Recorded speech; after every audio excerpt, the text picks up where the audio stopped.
Om Sahana Bhavatu Sahanau Bhunaktu Saha Viryam Karavavahai Tejasvinavadhitamastu ma vidvishavahai. Om Shanti Shanti Shanti. That Tejasvina, the swara needs to be corrected. Some people are not chanting it properly. Please correct it during the chanting class, okay? Tejasvina. Try that. Tejasvina. Tejasvina. Tejasvina. Vadhitamastu. Vadhitamastu. Like that, okay? It was coming out little funny. I meant to say it earlier.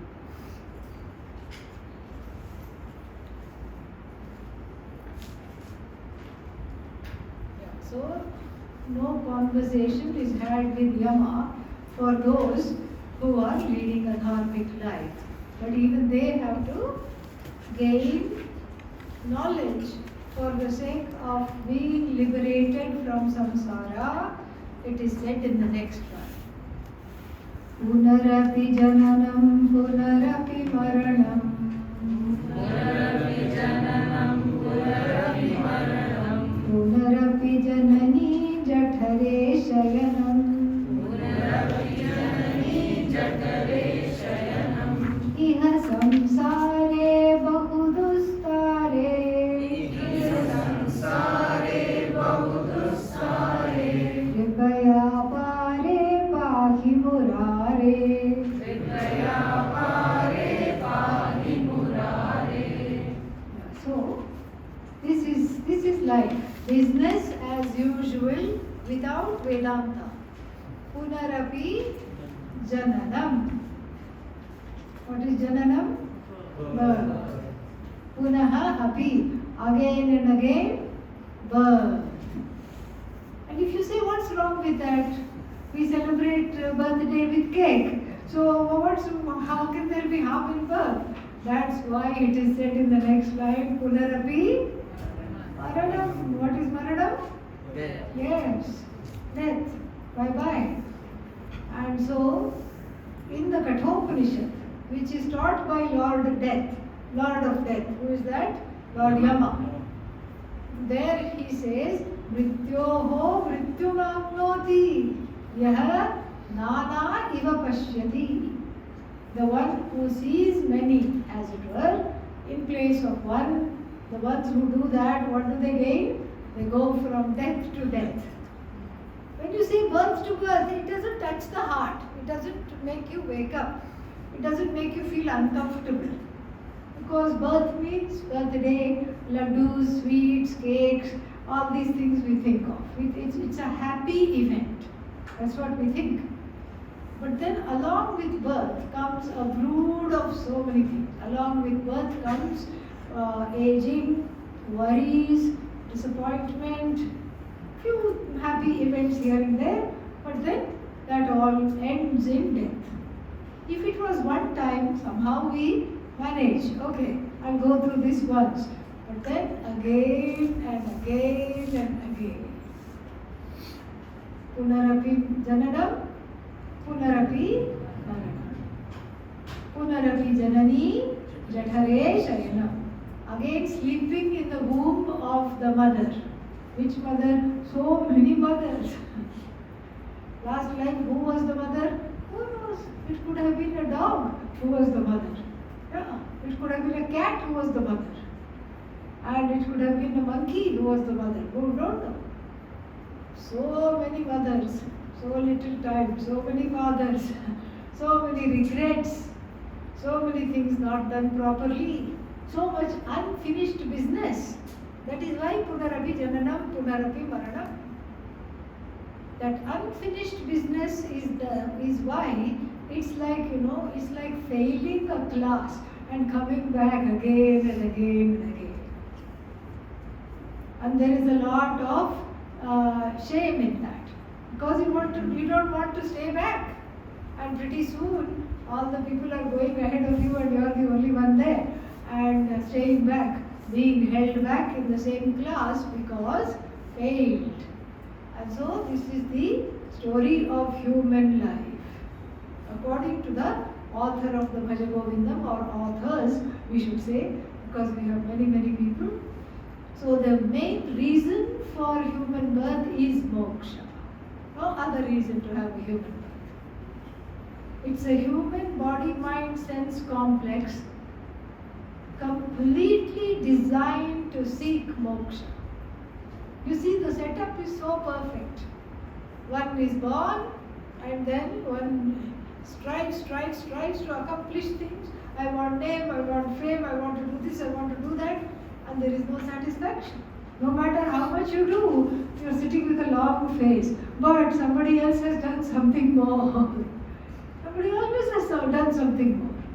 Then you decide to become a musician because okay, I can sing, so I'll do something. I'll come out with a hit song. And then what happens to the hit song? It is hit out of the top 10 charts. Another song replaces it. That's why it's called hit song. And so this is the problem. Every time I strive for perfection in any field, there is always somebody better than me. There is always somebody richer than me. There is always somebody more accomplished than me. And no matter how hard I try, the promotion goes to the neighbor. Okay? Who doesn't try at all? And that is the problem. So you see, the human life is primed and ready for moksha because it is filled with complexes. As soon as you are a human being, you have complexes centered on the self. Why me? Why can't I achieve this? When will all this end? Why can't I be satisfied? What's wrong with me? Etc., etc., etc., etc. Lot of problems. And so, like this, we have to see that the one-time birth itself is a big effort. And then many births. Thank God we don't remember what we were last time. Thank God, really. Because if we remembered, there would be no reason to get out of bed. It would be just depression. Especially if you remembered that you were studying Ramo Ramaha in the last life. Nothing more depressing than that. Oh my God, I didn't get it last life. I'm not going to get it this life. One will become very depressed. So the mother goddess, Maya, she has put a veil in between the lives out of sheer compassion, so we do not have to deal with what went before. Every time it's fresh, as though fresh. But there is a sense of a nagging deja vu. Somehow this is familiar. This disappointment is familiar. Something is familiar. So the human birth with the buddhi and the complexes, which themselves are a blessing, even though they sound like a curse, they are a blessing because they make me seek freedom. And the ability to relate to a teacher and the ability to gain this knowledge, the ability to know something is missing, the ability to gain this knowledge, all this is very important. That only a human being can do. Do what? Convert the bhoga sharira into yoga sharira. A bhoga body, a body that is used for conspicuous consumption. Mind also, because mindlessly we just take in things. What is that called? Binge watching. Yeah. Binge watching means keep on watching something or the other. Netflix, this, that. So many things are there now. You keep on watching till the mind is totally dulled. And this is, why do I watch it till the mind is dulled? because I cannot stand the pain and I don't know what to do, even though the solution is there. This is the Bhoga Sharira. You put mindless things into the mind, you put mindless things into the body also. In America, they have this certain things are called junk food. Junk means trash. How can you say junk and food in the same sentence? For us, it's a yajna. It's an inner yajna for the fire called, the digestive fire called Vaishvanara. Vaishvanara, the digestive fire, it's an inner yajna. And that yajna has to be properly, and reverentially performed. So this is Bhoga Sharira. And then finally when I discover this transition, then I make the Bhoga Sharira, I convert it into Yoga Sharira. A dog cannot do that. A donkey cannot do that. No other form can do that. It's only from the free will. Yoga Sharira means a body that is fit for Karma Yoga, a body that is fit for Jnana, Atma Jnana. That is the Yoga Sharira. It is not this body is not a Bhogayatanam. Bhogayatanam means a vehicle for Bhoga. Even though there are lots of wonders in the world, and the tongue is going out trying to taste things, and the nose is already in the kitchen, and then the eyes have already leapt out of their sockets and gone to see something, nothing wrong in that. But are they dragging me, or am I operating them? That is the difference. You have to operate. You are the master. We saw that today. That is Shama. Mastery over the inner organs, mind, etc. So the mastery over the sense organs, mastery over the mind. This is what is called Shama. A resolved mind, a person who has a say over the ways of the mind, without which the mind will have a say, and one day you will be dragged this side not knowing what to do, another day that side, and then you say, oh, I don't know what to do, I'm having difficulty. In America there is an expression called FOMO. What does that mean? India also everybody knows. Fear of missing out. So I want this and that all at the same time. I want yoga and bhoga at the same time. On the same plate. Little bit of yoga, little bit of bhoga. Why not? It's not possible. Not possible. It is not like, sabji and dal. Little bit of each I will have simultaneously and mix it with my rice and eat. Not like that. Because it is like saying, in my life, at the same time, I want some darkness and some light. Can you have that? How many times have I told you to say no so we can move on? No, you can't have that. Because light and darkness cannot occupy the same place at the same time. It absolutely cannot occupy the same place at the same time. So you cannot have a little bit of light and little bit of darkness. You have to choose. Do I want darkness or do I want light? Yoga and bhoga, a life of yoga and a life of bhoga are divergent boats going in the water. And if you say I'm going to have one foot in yoga and another foot in bhoga, like Jarasandha, character in the Mahabharata, torn asunder, quartered, torn asunder. You cannot say I'm right.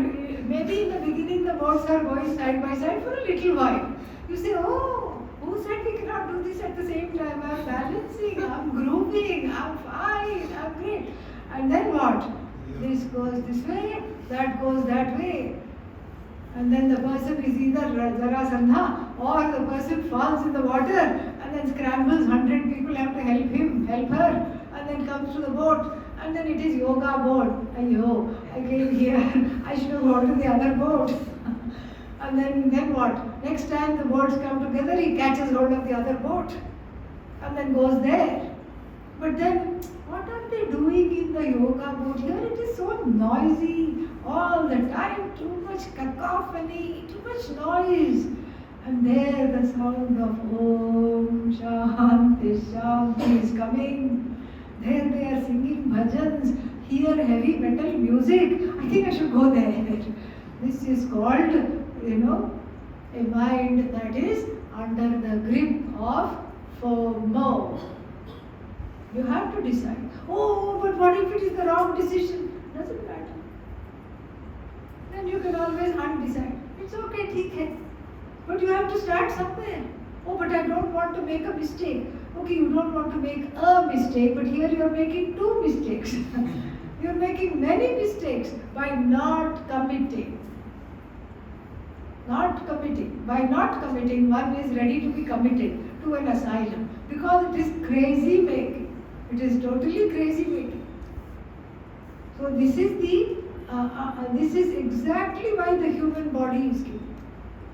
The human buddhi is given to be able to, the subtle buddhi, which becomes first it acts as an agent of the knowledge, but then it is given a thwack on the head by the Shastra and the Guru. The Ahankara is being given a thwack and told to come through the back door, service entrance.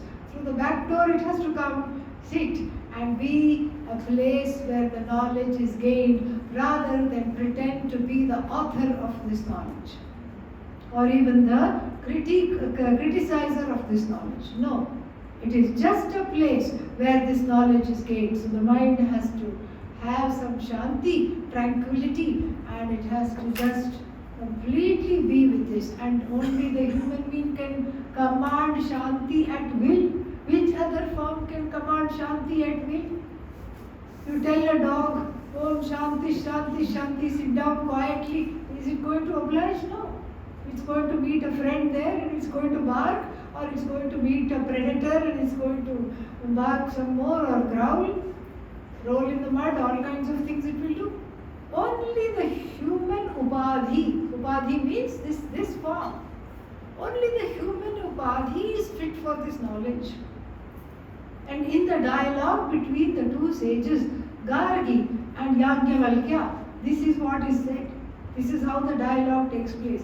Gargi is charged by King Janaka to select some people for an august, a very important sabha and an assembly of scholars, very learned, erudite people.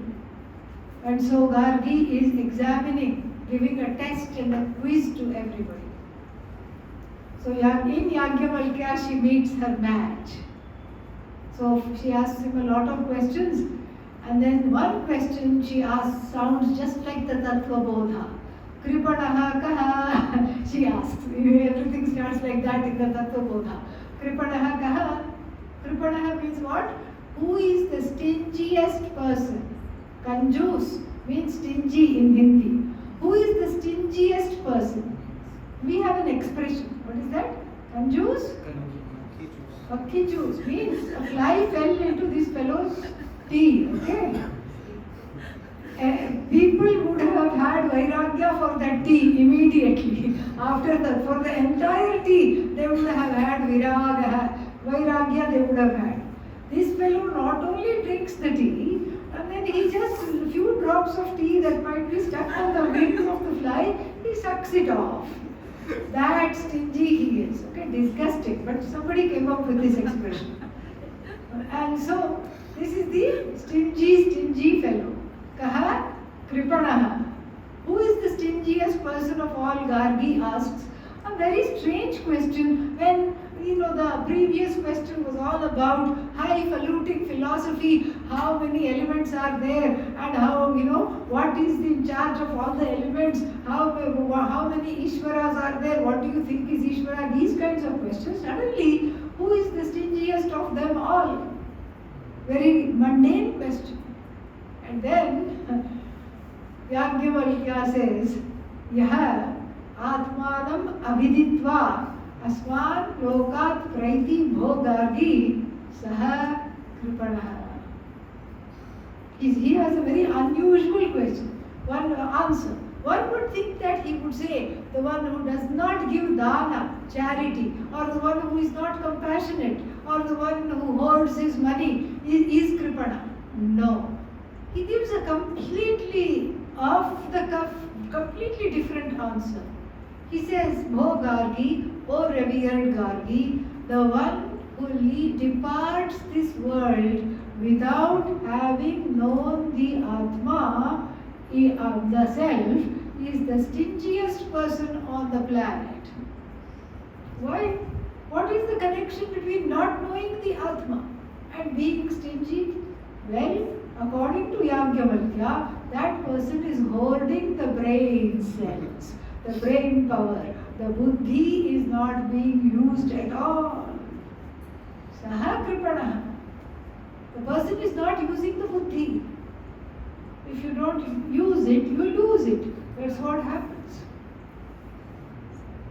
And so, this is why the human birth is completely fit for moksha. And that is what this particular verse in the Bhajagovindam is urging one to go towards. Go towards moksha. So that you can get out of this rat race of repeated births, repeated deaths, etc. And it also says, it doesn't say this, but the implication is that don't get complacent because you have a human birth.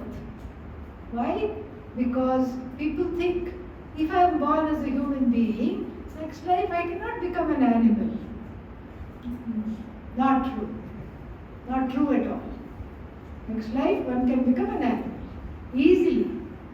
All you have to do is behave like that particular animal, that you will become next life. Once, I was doing some, Pujya Swamiji had asked me to organize a conference in New Delhi, and I was doing some work for that. And we had to get a database of addresses from some people who were being very, speaking of stingy with the addresses. They were not giving it. I kept going from the Sailorsburg ashram to New York repeatedly to meet with these people. That thing happened.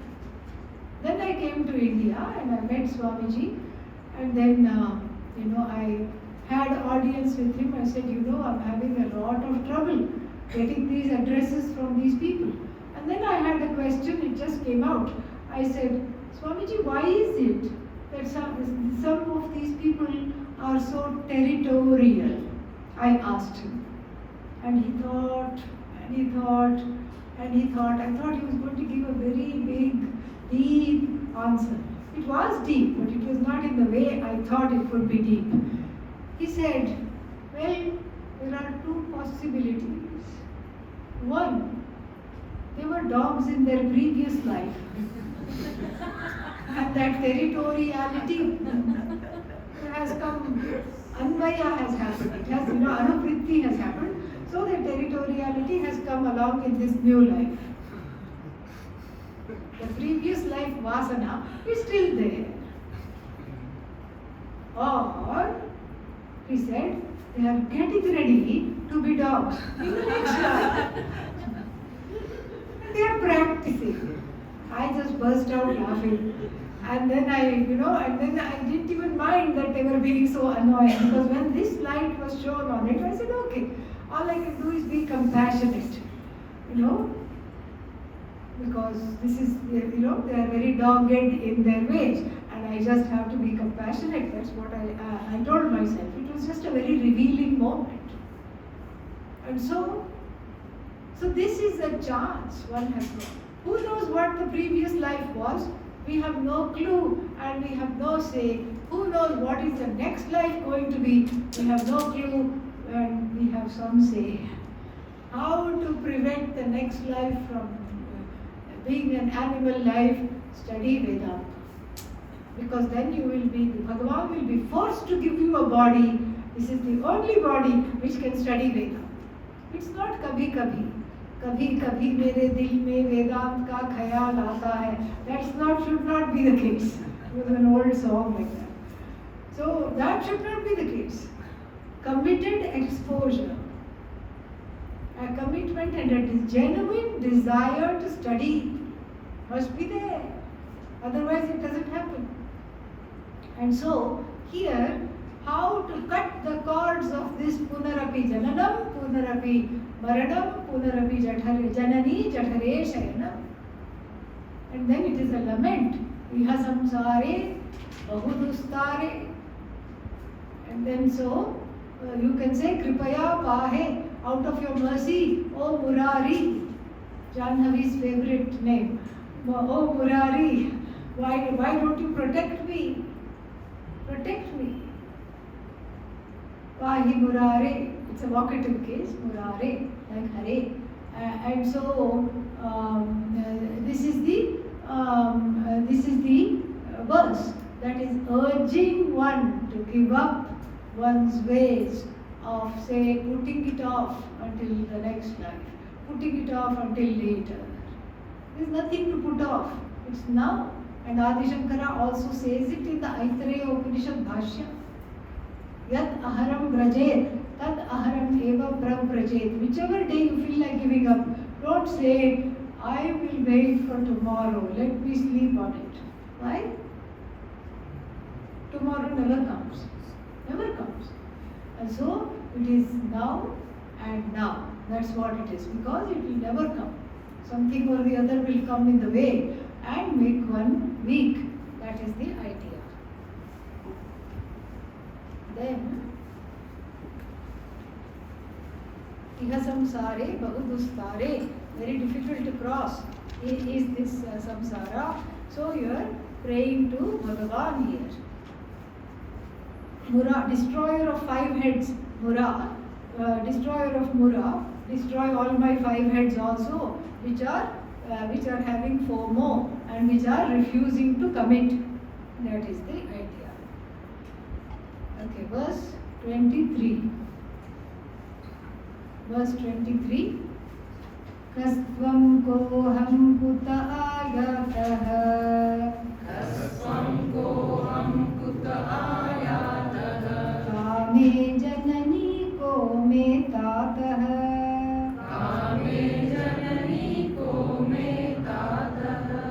इति परिभावय सर्वमसारम्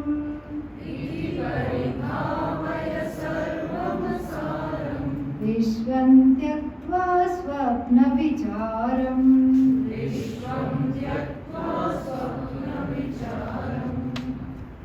So this is how to conduct this enquiry, how to avoid this punarapi jananam, punarapi maranam, etc.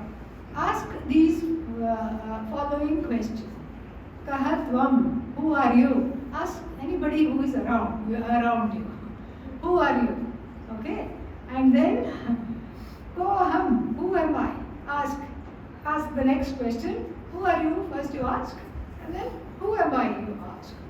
Kuta ayatah. Where have I come from? Where have I come from? Kame janani. Who is my mom? Kahame, kome, tatah. Who is the father? Who is my mom? Who is my dad? Where have I come from? Who am I? And for that matter, who are you? If you talk like this in the world, what will happen? Yeah. They will, the friendly people will say, I think you should go for a checkup. When was your last checkup? Very diplomatically they will ask. Okay, who is my father? Who is my mummy? Who are you? Who am I? And they will also ask, if any doctor is around, they will say, did you recently have a head injury? Concussion maybe. This looks like the concussion talking. Or it is Vedanta talking. It could be either concussion or Vedanta. But in this room it is not concussion, it is Vedanta. Discussion of Vedanta. It is not a concussion, it's a discussion. And what kind of a discussion it is? is a discussion, a philosophical discussion of self-inquiry.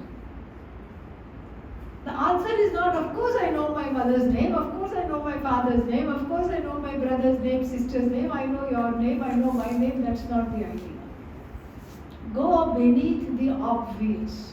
Go beneath the obvious. Don't stick with the obvious. Obvious is there. But then if you see it as coming from the previous verse, repeated births and repeated deaths. Who was your mother in the last life? Donkey. You know, possible, we don't know. Who was the mother in the life before that? Who was the mother, who was the father in the 5 lives ago? Don't know. And don't care also. Even if some person who had the sight of previous lives, your previous lives, you went to a sidekick, okay, yeah. So you went to a psychic, and the psychic said, I know your previous life. In fact, it's my pet dog. That was your brother in the previous life. Say hello to him. I can assure you, this was your in previous life you were dogs together. Will you believe? No? Or that psychic, he or she, takes you to a place and says, this was your birthplace. Well, birthplace, okay, it doesn't hurt whether to believe or not. And then takes you to an elderly couple and says, these were your parents. Will you have the same affection that you have for your parents with them? You will say, okay, if you say so, they are strangers. To me, they are strangers. Isn't that strange? This verse asks that what you really thought you cannot live without in the last life, now those people are strangers. Even if they were to be brought and shown to you and authentically told, let us say somebody was very authentic and had some gift of seeing past lives, and they told you that this indeed is your mother, this 90-year-old is your mother. Somebody told you. You say, okay, and go on. You're not going to say, Mommy, I was looking for you, and give the person a hug. You won't do that. Because there is not that connection. That connection of the mother and the son, or the mother and the daughter, was there in the previous life. And what kind of a connection it is that is born now and gone now? Born yesterday, gone today, born today, gone tomorrow. What kind of a connection it is? It is not really a connection. Why? Because one wants the permanent, not the temporary. So therefore, to look at the mother and the father from this standpoint is actually very healthy. This is what we do in the meditation. We see them as people who have their own raga dvesha, they have that. We don't see them as people connected to us particularly. We see them as people, we have the love and the care we retain, but we don't see them as dysfunctionally connected to us and bonded through longings, fears, and all kinds of expectations, unmet expectations. That is why this kind of an inquiry is encouraged. Just don't do it in front of the parents also. Don't keep saying this. Who are you? Who am I? Yeah. So this is something to do. This is self-talk. You have to supposedly do it quietly. You should not say the quiet part out loudly. Okay? Yeah. So you should say it to yourself. This is an exercise in self-inquiry. This is not meant to hurt the people or make them question your sanity. And then what is the other line? Yeah. Iti paribhavaya. Think of it like this. Keep on thinking about it like this. Why? Because everything is asaram. We'll see this tomorrow, just seeing the meanings. Asaram means meaningless, without sara. No juice. The juice is you. You are the Jagat juice. Yeah, you are the juice of the Jagat, really. You are the only thing that is juicy. And you think I'm making up all this. Maitri Upanishad says, Raso Vaisaha Rasagrihevayam Labdvanandi Bhavati. Rasa is juice. Ask anybody, that's the translation. You are the juiciest thing that there is. Everything is Nirasa, Arasa. Nirasa means without, tasteless. You are the taste in everything that is tasty. You are the aroma in all the fragrances. You are the light of the sun and the moon. Because of you, things shine. You shine and other things shine afterwards. Without you to call them out, nothing can shine, nothing can be. And so, this, sarvam iti paribhavaya, sarvam asaram. Everything else without the conscious being, that is I, is useless, meaningless, tasteless. And then Vishwam Tyaktva Sarvam, what is that? Swapna Vichara. Think of the Jagat as a dream. Think of the Jagat as a dream, and then think of it as just an appearance. That which appears, disappears. In fact, the Vyutpatti of the Jagat is Jayate, which means is born. Gacchati is gone. So you take the Ja of the Jayate and you take the Ga of the Gacchati, and then you just put a Takara to seal the whole word, Jagat. Jayate Gacchati iti Jagat. Om Purnamadah Purnamidam Purnat Purnamudachyate Purnasya Purnamadaya Purnamevavashishyate. Om Shanti Shanti Shanti. Hari Om Shri Guru Namaha. Hari